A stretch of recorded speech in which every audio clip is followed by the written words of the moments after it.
Hello बच्चों, कैसे हैं बच्चों। आज हम इस वीडियो में चर्चा करेंगे प्राकृत संख्याएं क्या होती है, पूर्ण संख्याएं क्या होती है, पूर्णांक क्या होता है। इसके बारे में आज हम विस्तार से इस वीडियो में चर्चा करेंगे। और वीडियो के लास्ट में या हम कहें वीडियो के अंत में बच्चों एक अभ्यास दिया जाएगा जो स्वयं आपने करना है। इस वीडियो को बिल्कुल ध्यान से देखिए। अगर आप वीडियो को ध्यान से देखेंगे तो आप अपने आप ही स्वयं अभ्यास को बिल्कुल अच्छे से कर पाएंगे। प्राकृत संख्याएं। हेलो बच्चों, कैसे हैं? Good morning sir. चलो बच्चों, आज हमें एक खेल खेलते हैं। बहुत सुंदर सर, जरूर खेलेंगे। चलो बच्चों, गेम खेलते हैं। आपके पीछे कुछ आम रखे हैं, आपने एक एक आम उठा कर लाना है। हाँ जी, अभी लेकर आते हैं। बच्चों, आप आम लेकर आ गए? हाँ जी सर, हम लेकर आ गए हैं। बच्चों, आप सभी के पास कुल कितने आम हैं? जी सर, हमारे पास कुल 3 आम हैं। बच्चों, आपको इन्हें संख्या रूप में लिखना आता है? जी सर, हम लिख सकते हैं 1, 2, 3। बच्चों, इन संख्याओं को जो हम लिखते हैं 1, 2, 3, हमें ठोस रूप में दिखाई देती है वस्तुएं क्या कहते हैं? सर, पता नहीं क्या कहते हैं। सर, मुझे पता है, मैं बताऊं? शाबाश, हाँ बताइए। सर, इन्हें प्राकृत संख्याएं कहते हैं। वेरी गुड, शाबाश। बच्चों, बिल्कुल हम इन्हें प्राकृत संख्याएं कहते हैं। प्रकृति में जो भी ठोस वस्तुएं हमें दिखाई देती है उन्हें 1, 2, 3, 4 और ऐसे अनंत तक प्रदर्शित करने के लिए इनका प्रयोग करते हैं और इन्हें हमें प्राकृत संख्या कहते हैं। बच्चों, प्राकृत संख्याएं क्या होती है? जो संख्या 1 से शुरू होती है, 1, 2, 3, 4 और अप टू इन्फिनिटी यानी अनंत तक जो संख्याएं जाती है उसे हमें प्राकृत संख्या कहते हैं। बच्चों, आप सभी ये आम मेरे पास लेकर आओ। बच्चों, अब आपके पास कितने आम हैं? हमारे पास सर कुछ भी नहीं है। बच्चों, इसे संख्या रूप में क्या कहेंगे? सर, पता नहीं। सर, मैं बताऊं? शाबाश, बताइए। सर, संख्या रूप में हम इसे शून्य कहेंगे। Very good. अब बच्चों ये बताइए, अगर इस शून्य को प्राकृत संख्याओं में मिला दें तब हम इसे क्या कहेंगे? सर, पता नहीं। सर, मैं बताती हूँ। इन्हें हम पूर्ण संख्याएं कहते हैं। Very good. बच्चों, जब प्राकृत संख्याओं में शून्य सम्मिलित हो जाता है उसे हम पूर्ण संख्याएं कहते हैं। जैसे 0, 1, 2, 3 और अनंत तक। प्राकृत संख्याएं वृत्त के अंतर्गत है सारी की सारी। और प्राकृत संख्याओं के बाद जब इनमें जीरो सम्मिलित हो जाता है तो बच्चों ये बन जाती है पूर्ण संख्याएं। यानी जब प्राकृत संख्याओं में जीरो सम्मिलित हो उसे क्या कहेंगे? पूर्ण। बेटा पिंकी, आप एक आम लेकर जाओ। बच्चों, अब आपके पास कितने आमों की कमी है ताकि आप सभी को एक एक आम मिल सके? सर, 2 आमों की कमी है। बच्चों, इस कमी को संख्या रूप में कैसे लिखेंगे? नहीं पता सर जी, नहीं जानकारी। मुझे भी नहीं पता सर।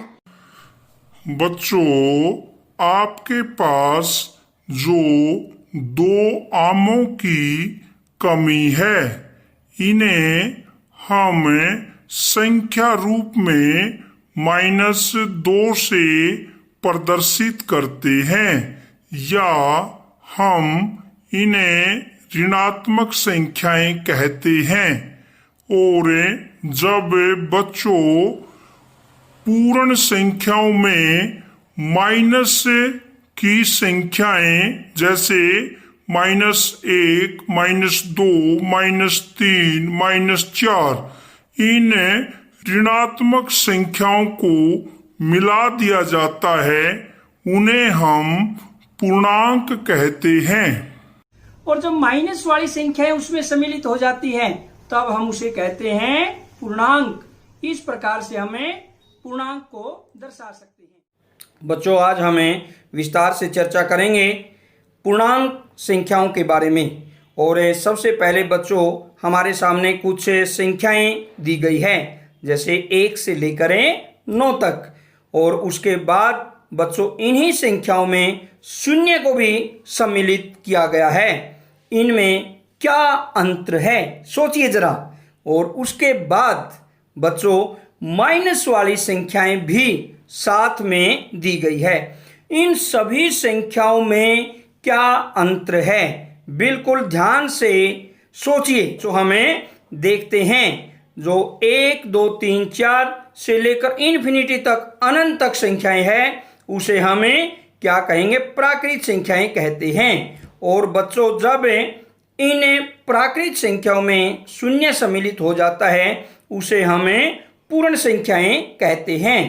और यदि हम पूर्ण संख्याओं और इन ऋणात्मक संख्याओं को मिला लें तो हमें संख्याओं का एक नया संग्रह प्राप्त होता है।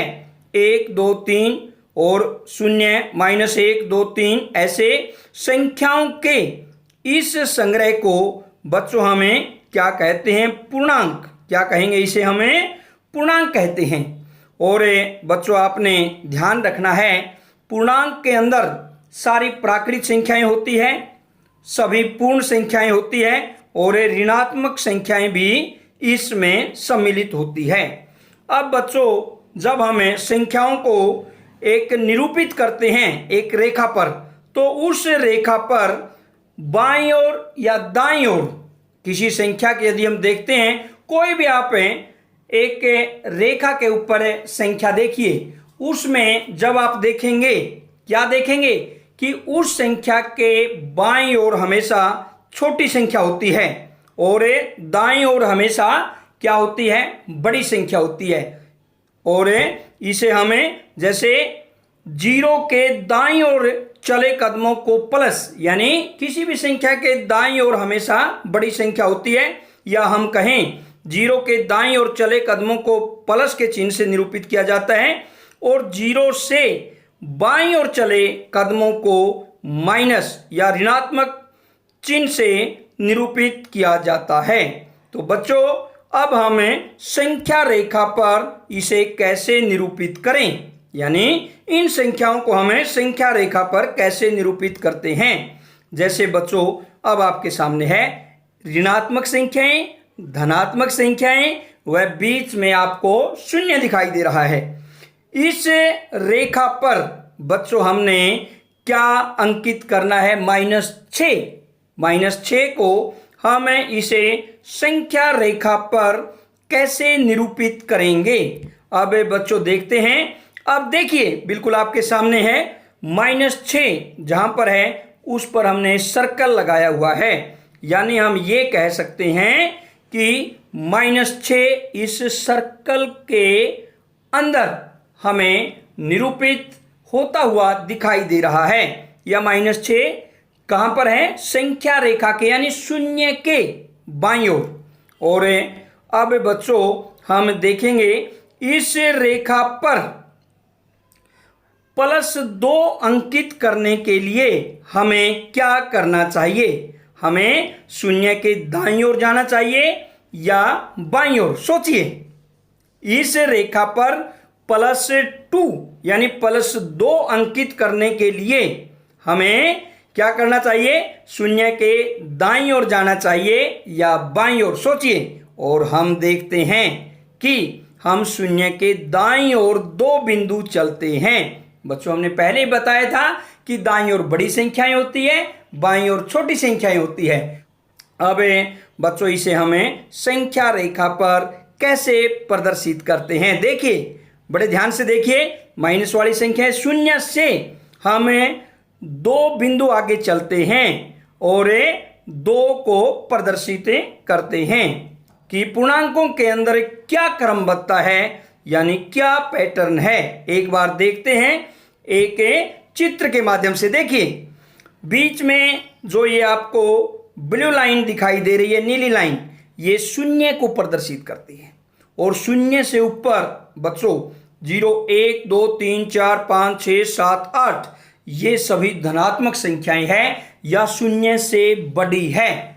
और शून्य से नीचे की तरफ जो संख्याएं बच्चों आती है -1, -2, -3 ऐसे -6 तक, ये ऐसे ही छोटी संख्याएं हैं। या हम कहें शून्य से छोटा -1, -1 से भी छोटी संख्या बच्चों -2 है।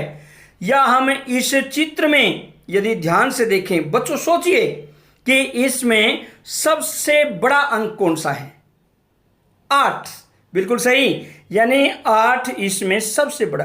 और सबसे छोटे अंक की बात करें तो -6 सबसे छोटा अंक है। या बच्चों हम ये कह सकते हैं, इससे एक बात क्लियर हो जाती है कि -1 से तो -6 भी काफी छोटा है। या हम ये कहें -1 से -2 छोटा है, -2 से -3 भी छोटा है। यानी इस प्रकार से हम ये भी कह सकते हैं कि -1 -6 से बड़ा है। इस प्रकार से हमें पूर्णांकों में क्रमबद्धता देख सकते हैं। रेखा के ऊपर एक रेखा दी हुई है और उस पे कुछ ये अंक डिजिट दिए हुए हैं, 0 से -8 और 0 से प्लस वाले भी 7 तक। अब बच्चों इसमें देखिए 7 और 4, सोचिए 7 और 4 में क्या संबंध है? 7 और 4 में कौन सा अंक बड़ा है? आपने ध्यान से देखना इस संख्या पर। देखिए 7 और 4 में अगर हम देखते हैं 4 के 7 दाईं ओर है और दाईं ओर बड़ी संख्याएं होती है। तो अब देखिए 7 और 4 में बच्चों क्या है? 7 बड़ा है किससे? 4 से। या हम ये कह सकते हैं संख्या 7 क्या है? 4 के दाईं ओर स्थित है। या बच्चों हम ये भी कह सकते हैं कि जो 0 संख्या होती है, जो 0 है -3 के दाईं ओर स्थित है। 0 क्या है? -3 के दाईं ओर है। इसलिए जो 0 है वो बड़ा है किससे? -3 से। या हम ये कह सकते हैं कि -3 शून्य के बाईं ओर स्थित है और जो संख्याएं बाईं ओर होती है वो छोटी होती है।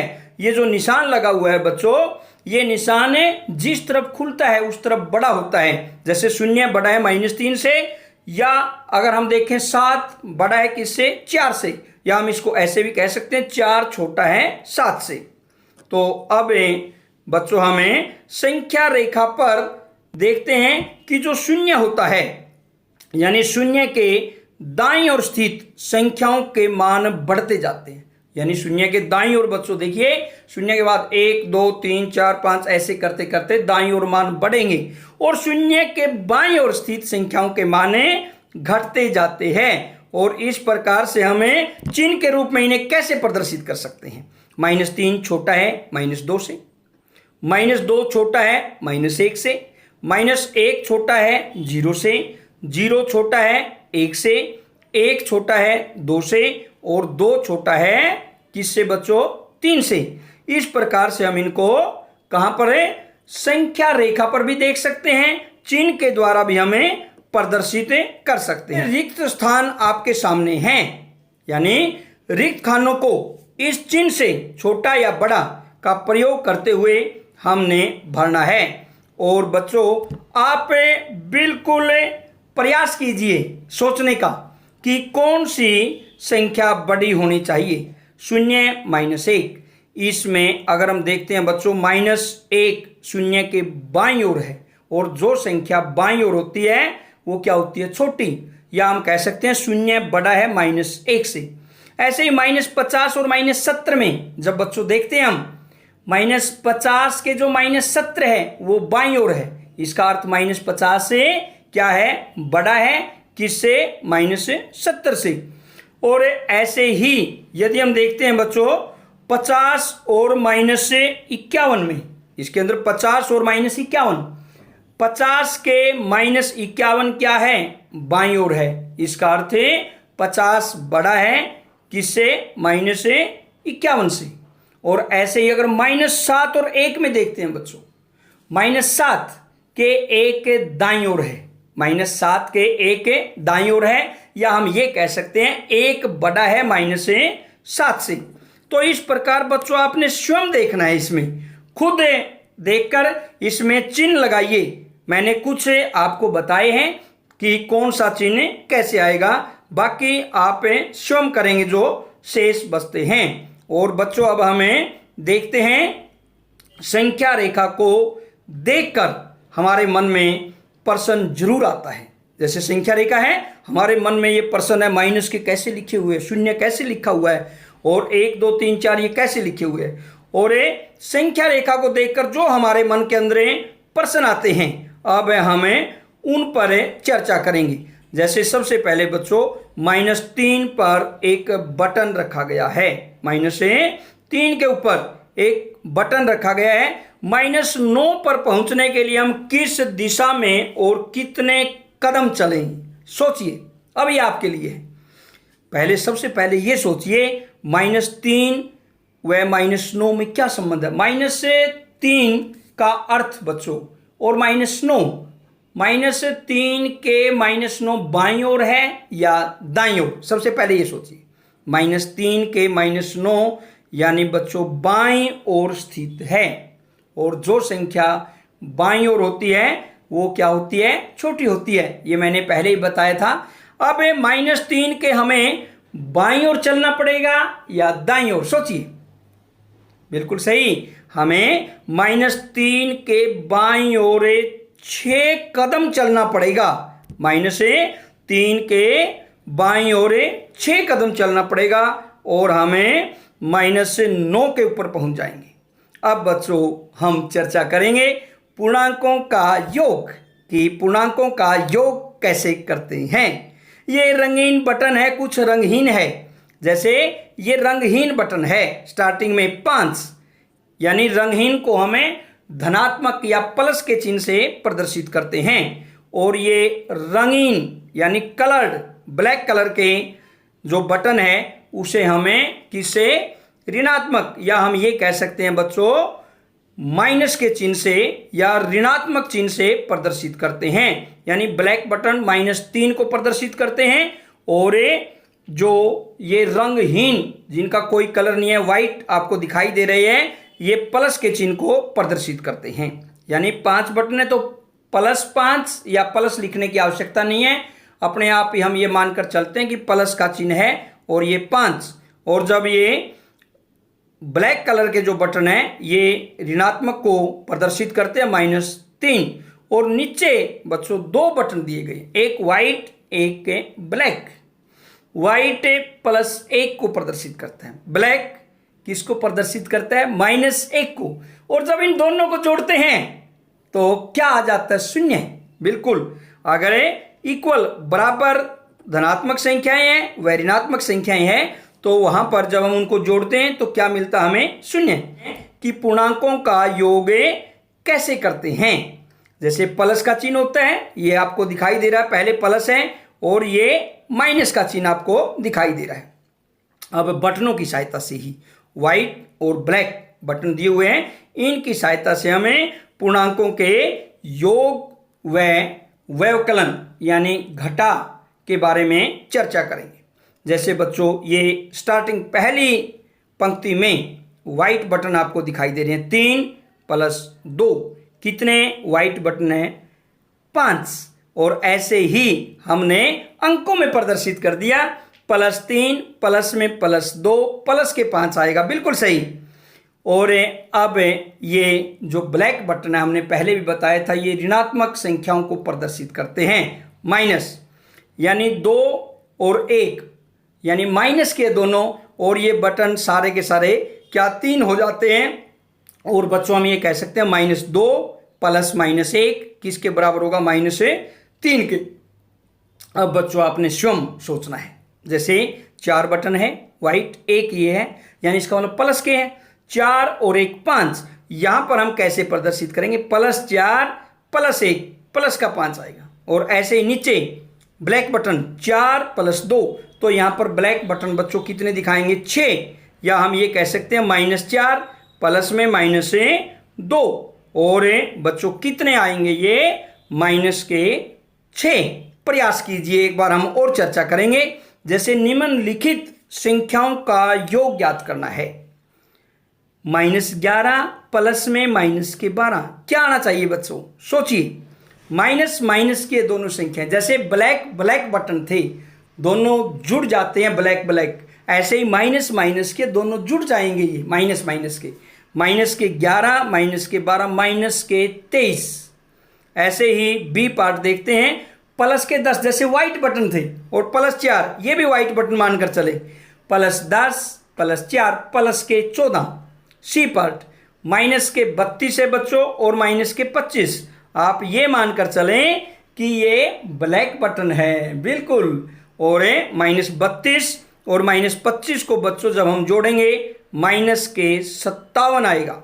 ऐसे ही बच्चों डी पार्ट ये व्हाइट बटन मानकर चलें आप, कि जैसे हमने प्रदर्शित किया था, 23 40 से दोनों जुड़ जाएंगे और कितना आएगा, 63, या हम कह सकते हैं बच्चों 63।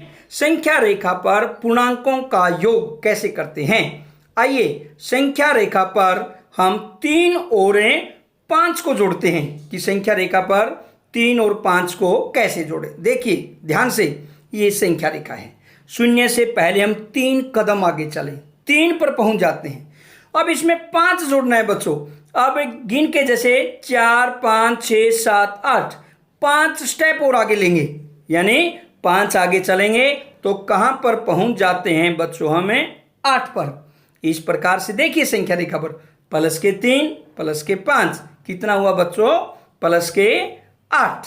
इस प्रकार हम संख्या रेखा पर ऋणात्मक संख्याओं को भी जोड़ सकते हैं और धनात्मक संख्याओं को भी जोड़ सकते हैं।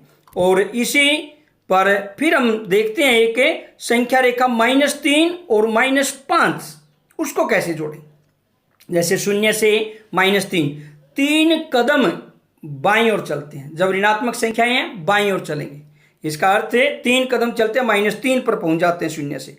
और उसमें -5 जोड़ना है, 5 कदम और हम बाईं ओर चलते हैं और कहां पर पहुंच जाते हैं बच्चों, -8 पर। कैसे पूर्णांकों को जोड़ा जाता है, कैसे घटाया जाता है, जैसे कुछ एग्जाम्पल और देखते हैं।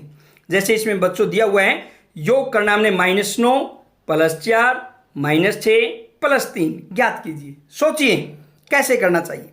हम संख्याओं को इस प्रकार पुनर्व्यवस्थित कर सकते हैं, आगे पीछे कर सकते हैं, कि धनात्मक पूर्णांक एक समूह में हो और ऋणात्मक पूर्णांक एक समूह में हो, यानी धनात्मक वाली संख्याएं इकट्ठी करते हैं और ऋणात्मक की संख्याएं इकट्ठी हो जाती है। जैसे -9 +4 -6 +3 था, अब -6 को आगे ले आएंगे। देखिए -9 प्लस -6 और प्लस के 4 को बच्चों थोड़ा सा पीछे ले जाएंगे, प्लस प्लस वाली इकट्ठी हो जाएगी, प्लस के 4 प्लस 3 और माइनस माइनस को जोड़ देंगे। कैसे? जैसे ब्लैक बटन को हमने जोड़ा था, बिल्कुल सही, ऐसे ही माइनस के 15 और जैसे हमने व्हाइट बटन को जोड़ा था, धनात्मक संख्याओं को जोड़ देते हैं 7, या आप ये मानकर चलें -15 कितने हैं, यानी ब्लैक बटन कितने आपके पास 15, यानी -15 और प्लस 7। अब बच्चों इसी प्रकार से आगे यदि हम -8 प्लस में -7 और प्लस में 7 को जोड़ते हैं, इसका अर्थ क्या हुआ कि +7 और -7 जब बराबर की संख्याएं धनात्मक व ऋणात्मक होती है, शून्य हो जाता है, क्या आएगा? माइनस के 8 था पहले ही और 7 प्लस -7। बच्चों इसमें -8 है, प्लस में -7 प्लस में 7, धनात्मक व ऋणात्मक संख्याएं जब बराबर होती है तो इसका अर्थ वो शून्य हो जाता है और -8 प्लस 0 कितना होगा? -8 ही इसका आंसर आएगा। फिर हमें प्रयास करते हैं कि कैसे हमने इनको किया है और हम दोबारा से एक बार प्रयास करेंगे। संख्या रेखा पर क्या करना है? प्रयोग करते हुए पूर्णांक ज्ञात कीजिए जो 5 से 3 अधिक है। आप स्वयं करके देखिए। और -5 से 5 अधिक है। जब अधिक आता है बच्चों तो 5 से 3 अधिक किसकी तरफ जाएंगे? दाईं ओर चले जाते हैं। और ऐसे ही -5 से 5 अधिक है तो दाईं ओर ही चलेंगे। ये ध्यान रखना है, जब अधिक है -5 से 5 अधिक, इसका अर्थ है फिर हमें क्या पाते हैं ये आप संख्या रेखा पर स्वयं करके देखें। और दूसरा प्रश्न भी आप संख्या रेखा पर करके देखें कि संख्या रेखा का प्रयोग करते हुए निम्नलिखित संख्याओं का योग ज्ञात कीजिए। 9 प्लस में -6, ये जो दिए हुए बच्चों, इनको आप संख्या रेखा पर प्रदर्शित करके इनका हमने योग ज्ञात करना है। और निम्नलिखित के मान ज्ञात कीजिए। इनके हमने फिर बिना संख्या रेखा के मान ज्ञात करने हैं। -7 प्लस में -9 प्लस में 4 प्लस में 16। अब बच्चों हमें संख्या रेखा पर कैसे घटाएं? जैसे अब आपके सामने है -6 में से -2 को घटाना है तो ऊपर आपको दिखाई दे रहा है -2 को हमने कम कर दिया। बीच में जो 3 4 5 6 -4 बचते हैं। इस प्रकार से हमें संख्या रेखा पर भी घटा सकते हैं, मान ज्ञात कर सकते हैं। आओ करें कि किस प्रकार से हमें करते हैं। घटाइए, ये जो संख्याएं दी हुई है 35 -20, ये सभी बच्चों आपने एक एक करके स्वयं इन प्रश्नों को हल करना है। और दूसरा जो प्रश्न है बच्चों, रिक्त स्थानों को, जो खाली स्थान दिए हुए हैं, चिन्ह दिया हुआ है, बड़ा या छोटा या बराबर, कि कौन सा चिन्ह आएगा। ऐसे आपने बच्चों ये सभी प्रश्न स्वयं करके देखने हैं और हमें अन्य प्रश्नों पर भी चर्चा करेंगे। ऐसे ही रिक्त स्थानों को भरिए। जैसे -8 है, मैंने कहा था अगर संख्याएं बराबर है तो 0 आ जाता, -8 है, यहाँ पर प्लस का 8 आएगा। ऐसे ही बी में 13 प्लस है तो यहाँ पर बच्चों ऋणात्मक आएगा, या हम कह सकते हैं -13। बाकी जो शेष संख्याएं हैं वो आप स्वयं करके देखिए, सी व डी पार्ट। ऐसे ही बच्चों निम्नलिखित के मान ज्ञात कीजिए। आपके सामने संख्याएं दी हुई है, ए पार्ट है, बी है, सी है व डी है। आप बच्चों इसे स्वयं करके देखेंगे। तो बच्चों हमने इस पूरे के पूरी वीडियो में आज क्या क्या चर्चा की? संख्याओं के बारे में, पूर्णांकों का निरूपण ये भी हमने किया है, और पूर्णांकों में क्रमबद्धता इस पर भी हमने चर्चा की है। पूर्णांकों का योग भी इस वीडियो के अंदर किया है। सरल रेखा पर पूर्णांकों का योग और व्यवकलन भी किया है। और आओ करें, यानी हमने स्वयं कुछ प्रश्न हल करके भी देखे हैं। और बच्चों अगर आपने इस वीडियो को ध्यान से देखा है तो जो प्रश्न आपको स्वयं करने के लिए दिए हैं वो आप बिल्कुल आसानी से हल कर पाएंगे। आज की वीडियो में बच्चों इतना ही। जय हिंद, जय भारत।